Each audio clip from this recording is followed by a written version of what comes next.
meinen, er arbeitet für die Armee. Das hat uns gerade noch gefehlt. Hier ist die Waffen. Ich könnte fast meinen, er arbeitet für die Armee. Das ist ein Signal an die Resistance.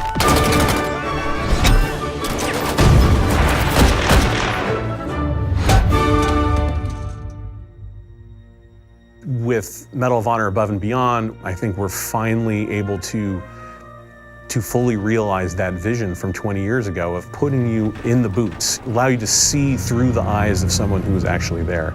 And that's been the most exciting and fulfilling part of the project. There's no moment in this game where like you're just relaxed, right? You're in a war zone. You are a member of the OSS, the Office of Strategic Services. That allows us to tell a story where the player gets to go to all these incredible places. VR adds such another level to it just because people want to naturally interact with things how they do in the real world.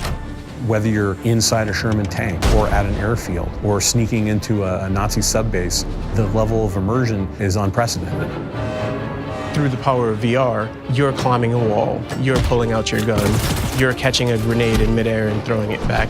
Those are all things that you end up doing yourself. It's exciting and it's terrifying and it's fun and it's cool kind of helping create these experiences for people.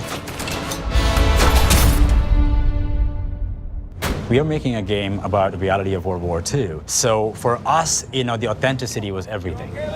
When you put that headset on, you feel like you're back in World War II era Europe. It's a very surreal experience to be there without being there. You're not watching history on a flat screen. You're experiencing history with your own eyes. We have the opportunity to sit down and interview combat veterans from World War II. It's very emotional and it's very inspiring. And that's what draws us to dive deep for our characters. And putting you as the player on an adventure that spans some of the biggest moments of the war. Medal of Honor franchise immediately gives us something more intimate, more cinematic. Games are at their best when they're immersive, and we're finding all sorts of little things you can't do in traditional games. Having the backing of Respawn and Oculus gives us the ability to push those boundaries in ways that it hasn't been pushed before. When you see someone play it, when they just kind of lose themselves into the game, it's been pretty impressive.